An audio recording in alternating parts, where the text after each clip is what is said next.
Fear. Picture this. It's late at night, and you're walking alone through a dimly lit alley. The streetlights flicker, casting long, eerie shadows on the cracked pavement. You pull your jacket tighter around you, feeling the cold air bite at your skin. Suddenly, you hear it. A sound. Footsteps. Someone is behind you. Your heart starts pounding. Your breathing becomes shallow, and your muscles tense up. Your palms feel clammy, and your stomach knots with unease. Fear grips you. But here's the fascinating part. Why do you feel fear in this situation? Most of us assume that fear is automatic, something built into our biology, like a survival instinct. We think that when danger appears, our body naturally reacts with fear. But Lisa Feldman Barrett's research says otherwise. Fear is not a reflex like blinking or sneezing. Your brain doesn't just detect danger and react, it constructs fear based on what it predicts is happening. In other words, your brain interprets the situation, pulls from your past experiences, and then decides that fear is the most appropriate response. Think about it. If you were in the same alley during the daytime, surrounded by friendly people, would you feel afraid? Probably not. The alley itself isn't scary. It's your brain's interpretation of the situation that makes it scary. Maybe you've seen movies where dark alleys are dangerous. Maybe you've heard news stories about crime happening in places like this. Maybe years ago you had a bad experience in a similar setting. Your brain takes all these past experiences, combines them with the footsteps you just heard, and predicts that you are in danger. That prediction then triggers the physical sensations of fear, your racing heart, sweaty palms, and tense muscles. In How Emotions Are Made, Lisa Feldman Barrett argues that emotions like fear aren't pre-programmed responses. Instead, they are constructed by your brain in real time. And the most mind-blowing part? Because emotions are constructed, you can learn to reshape them. So is fear really something automatic? Or is it something your brain creates based on? Chapter 1, The Big Myth of Emotions. Emotions are not hardwired. For centuries, people have believed that emotions are universal and biologically hardwired into our brains. The common idea is that when you feel happy, you smile. When you're sad, you frown. When you're angry, your face tightens and your voice rises. It seems obvious, right? This belief goes back to Charles Darwin and was further popularized by scientists like Paul Ekman, who argued that all humans, regardless of culture or background, express emotions in the same way. He even categorized emotions into 6 basic types: happiness, sadness, anger, fear, surprise, and disgust, claiming that these emotions are built into us at birth. But what if this idea is completely wrong? Lisa Feldman Barrett's research challenges this long-standing belief. She argues that emotions aren't like built-in apps that automatically activate when a situation demands them. Instead, emotions are constructed by our brain in real time, based on past experiences, culture, and physical sensations. How your brain builds emotions. Imagine emotions as a dish you cook, rather than a prepackaged meal. When you cook a dish, you use different ingredients: spices, vegetables, and sauces. The same ingredients can be used in different ways to create completely different meals. Similarly, your brain takes various ingredients like past experiences. What have you felt in similar situations before? What has your society taught you about emotional expressions? Bodily sensations. Are you feeling tense, relaxed, warm, cold? Context. What's happening around you right now? Using these, your brain constructs emotions in real time. Why a smile doesn't always mean happiness. Let's say you see someone smiling. You might assume they're happy, but that's not always true. In some cultures, people smile when they are embarrassed or nervous. In Japan, for instance, people often smile in uncomfortable situations to maintain harmony. Similarly, in some cultures, direct eye contact is a sign of confidence and honesty, while in others, it can be seen as aggressive or disrespectful. This means that even facial expressions, which we often associate with universal emotions, are not as universal as we thought. Emotions are predictions. Another shocking idea in Barrett's research is that emotions don't just happen to us. They are predictions made by our brain. For example, imagine you're about to give a speech in front of a big audience. You feel a racing heart, shaky hands, and a tight chest. You might label this as nervousness. But what if you were experiencing the same physical sensations before a thrilling roller coaster ride? You might label it as excitement instead. This means your brain isn't simply reacting to a situation. It's interpreting what's happening and constructing an emotion based on its predictions. The big takeaway: the idea that emotions are hardwired into us is a myth. Instead of being universal and automatic, emotions are created by our brain, shaped by our experiences, culture, and bodily sensations. This means that you have more control over your emotions than you might think. In the next chapter, we'll explore how your brain acts like a prediction machine and why this changes the way we understand emotions. Chapter 2. Your brain is a prediction machine. How your mind creates reality. We often think that our brain simply reacts to the world around us. responding to situations as they happen. If you touch a hot stove, you feel pain. If someone insults you, you feel anger. If you win an award, you feel joy. It seems logical, cause and effect. But Lisa Feldman Barrett's research reveals something surprising. Your brain doesn't just react to the world, it predicts. Chapter 2. Your brain is a prediction machine, how your mind creates reality. We often think that our brain simply reacts to the world around us, responding to situations as they happen. If you touch a hot stove, you feel pain. If someone insults you, you feel anger. If you win an award, you feel joy. It seems logical, cause and effect. But Lisa Feldman Barrett's research reveals something surprising. Your brain doesn't just react to the world. It predicts what will happen and creates your emotional experience before you're even aware of it. Your brain is like a supercomputer, constantly making educated guesses based on past experiences, sensory input, and expectations. This predictive ability is crucial because it allows you to navigate life efficiently, but it also shapes the way you feel emotions. How your brain predicts emotions. Imagine this. You wake up in the morning feeling groggy, with a heavy head and a tight chest. Almost immediately, your mind starts making sense of it. Today is going to be stressful. You assume that you're feeling this way because you have a big meeting or an argument from last night is still bothering you. But what if you're just dehydrated? Or maybe you didn't sleep well? Your body sends signals of discomfort, and your brain interprets those signals through the lens of your experiences and expectations. If you believe today will be stressful, your brain constructs the emotion of frustration or anxiety. If you thought you were just thirsty, you drink water and move on. This shows that emotions aren't just about what's happening outside of you. They're also shaped by what's happening inside you and how your brain interprets those sensations. Your brain's best guess system. Your brain is constantly trying to predict what's going on so that you can respond quickly. Here's how it works. 1. It gathers data. Your brain receives signals from both your body, like your heartbeat, breathing, and temperature, and the environment, like sounds, facial expressions, and social cues. 2. It compares with past experiences. Your brain checks similar past situations to make sense of the present moment. 3. It predicts what should happen next. Based on the past and present, your brain makes a best guess about what emotion you should feel. 4. It adjusts if necessary. If new information contradicts its guess, your brain corrects itself. Most of the time, you don't even notice this happening. It's all unconscious. But it explains why two people in the same situation can feel completely different emotions. For example, imagine two students getting back their test results. One student sees a B and feels relieved because they expected to fail. The other student sees the same B and feels disappointed because they expected an A. The grade itself isn't causing the emotion. The brain's prediction and expectations are. How this affects your daily life. Because your brain constructs emotions based on predictions, small physical sensations can turn into big emotions if interpreted the wrong way. The hangry effect. You're hungry, but don't realize it. Your brain misinterprets your body's discomfort and predicts that you're irritated because of something external, like slow traffic or an annoying coworker. Misreading social cues. You see someone frowning while looking at you, and your brain predicts that they are angry with you. But maybe they're just deep in thought or having a bad day. Anxiety before public speaking. Your brain notices your racing heart and sweaty palms before a presentation. It could interpret these signals as fear, or could predict excitement if you've learned to see public speaking as an opportunity rather than a threat. Can you change your brain's predictions? Yeah. Since your brain is a prediction machine, you can train it to make better predictions and construct healthier emotions. 1. Reframe the situation. Instead of interpreting nervousness as fear, see it as excitement. Your brain will adjust its prediction accordingly. 2. Listen to your body.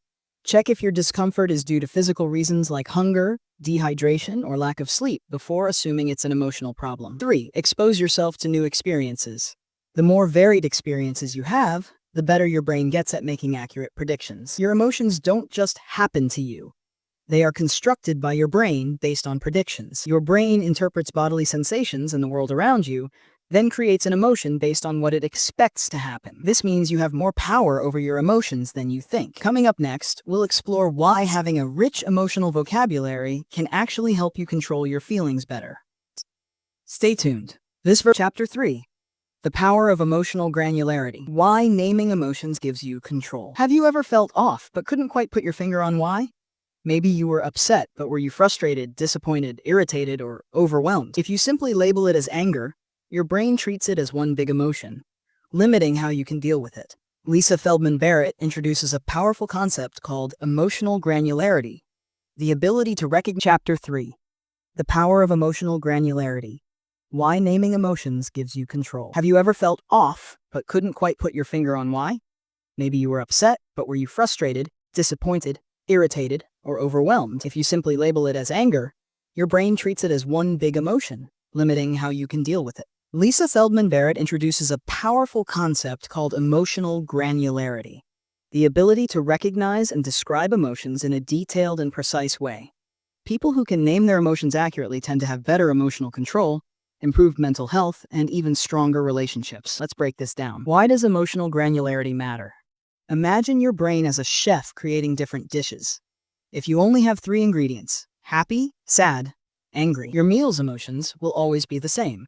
But if you have a wide variety of spices and ingredients, irritated, anxious, hopeful, relieved, guilty, ashamed, you can create a much richer and more nuanced experience. The more emotions you can identify, the more effectively your brain can handle them. Research shows that people with higher emotional granularity handle stress better. They can pinpoint what's wrong instead of being overwhelmed, make better decisions. They don't react impulsively but process emotions accurately, communicate more effectively. They can express their feelings clearly to others, experience better mental health. They are less prone to depression and anxiety. Example: naming your emotions changes how you react. Let's say you had a rough day at work. You feel uneasy and annoyed, so you say, "I'm angry." But what if you broke it down further? Are you frustrated because a coworker interrupted you? Are you disappointed because your hard work wasn't recognized? Are you anxious because you're worried about a deadline? Each of these emotions requires a different response. If you're frustrated, maybe you need to set boundaries. If you're disappointed, maybe you need a conversation with your boss. If you're anxious, maybe planning ahead will help. Without emotional granularity, all of these just feel like anger, making it harder to respond in a constructive way. Your brain benefits from a rich emotional vocabulary. Neuroscience shows that when you label emotions accurately, your amygdala, the part of the brain responsible for emotional responses, calms down, and your prefrontal cortex, which helps with thinking and decision-making, becomes more active. This means you literally gain more control over your emotions just by naming them. A study by psychologist Matthew Lieberman found that when people labeled their emotions, their stress levels dropped. This is because naming emotions turns them into something tangible that your brain can work with, rather than something vague and overwhelming. How to build emotional granularity. Want to become better at identifying and managing emotions? Here's how. 1. Expand your emotional vocabulary. Instead of saying "I'm sad," explore words like disappointed, lonely, drained, hopeless, or nostalgic. This will help you pinpoint what you're really feeling. 2. Practice mindful emotion check-ins. When you feel something, pause and ask yourself, what exactly am I feeling right now? Try to name at least 3 possible emotions. 3. Write it down. Journaling about your emotions helps you understand patterns and triggers. 4. Use "I feel" statements. Instead of saying, "I'm mad at my friend," say, "I feel hurt because I wasn't invited." This helps you get to the root of your emotions and communicate better. 5. Learn from other cultures. Different languages have words for emotions we may not even recognize. For example, in Japanese, natsukashi describes a feeling of nostalgic happiness, while in Portuguese, saudade refers to deep longing for something lost. Key takeaway: the more you name it, the more you tame it. Emotions are complex, and if we can't describe them properly, we let them control us. But when we develop emotional granularity, we gain power over our feelings. Instead of reacting impulsively, we can respond thoughtfully. So next time you're upset, don't just say "I'm angry." Dig deeper. What are you really feeling? You'll be amazed at how much it helps. Next chapter: how your environment shapes your emotions. Now that we know emotions aren't just automatic responses, we'll dive into how culture, language, and social interactions shape how we experience and express emotions.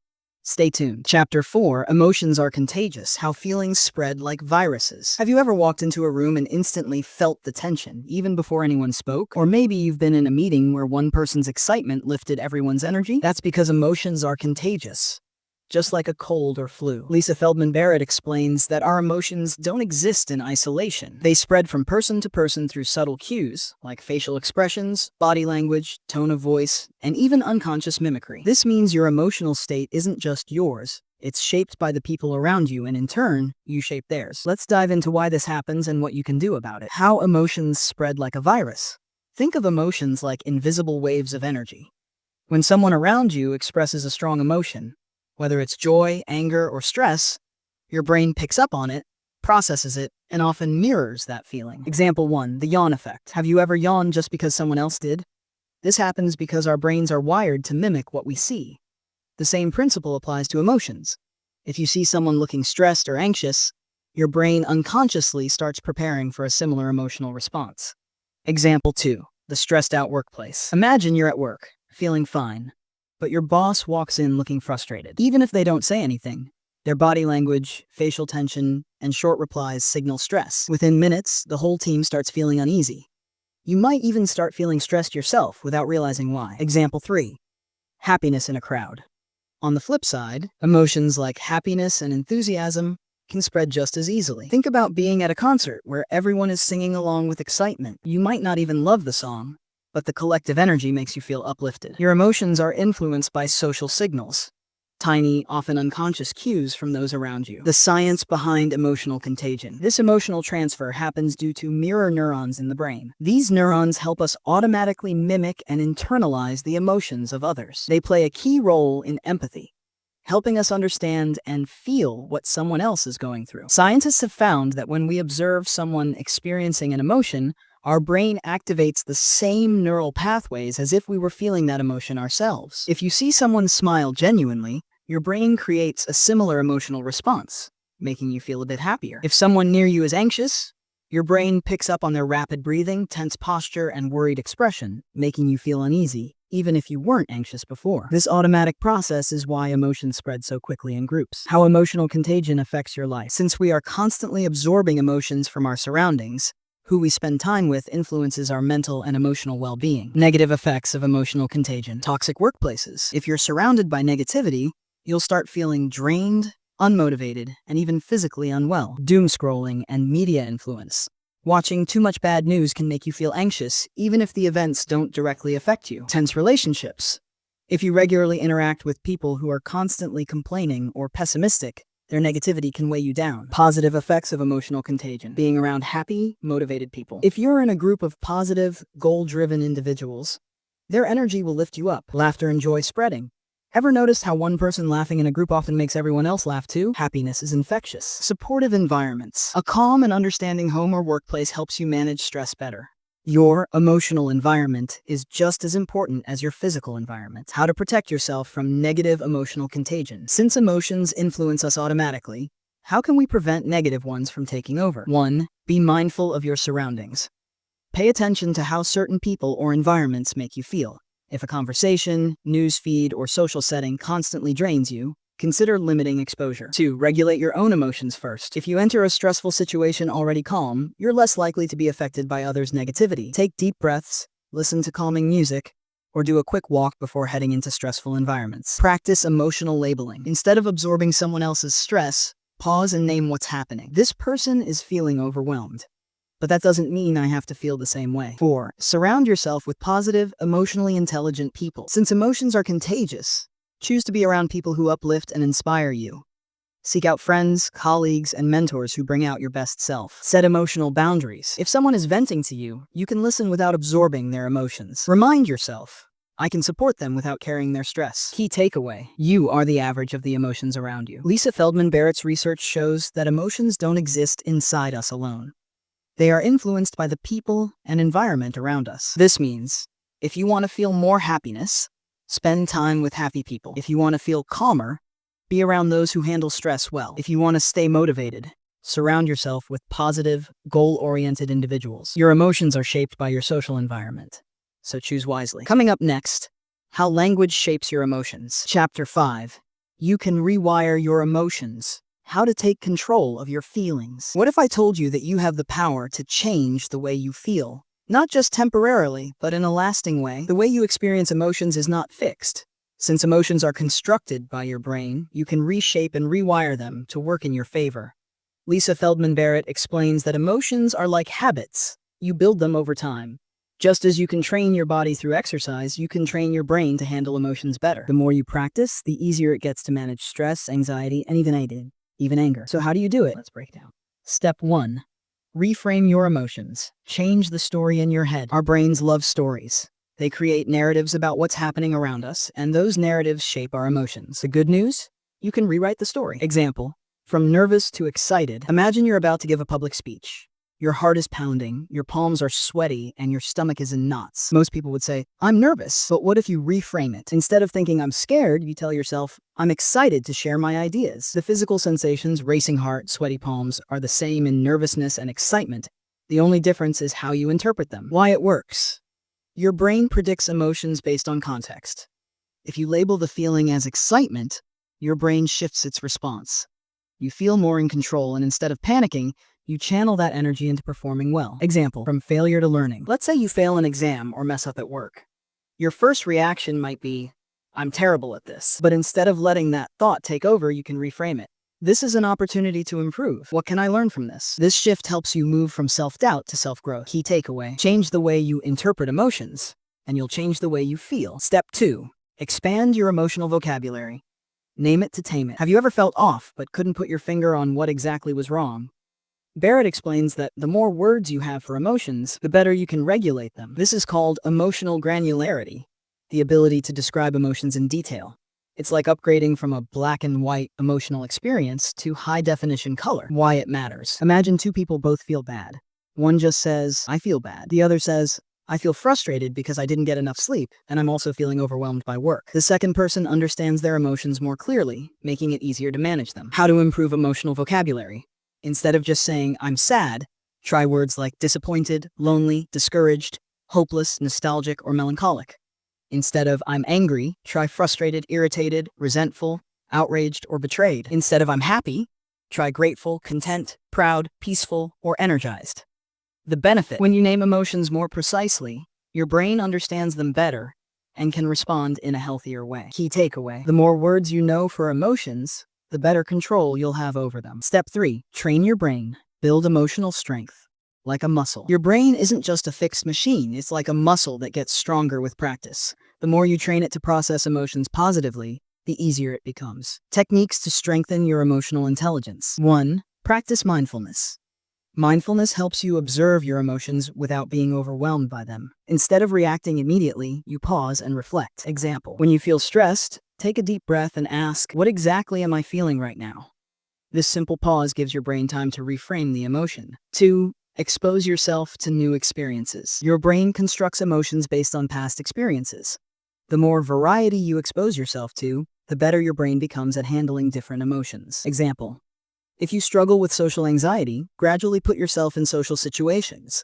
Over time, your brain will recalibrate its response to these experiences. Healthy body, healthy emotions. Your physical state influences how your brain constructs emotions.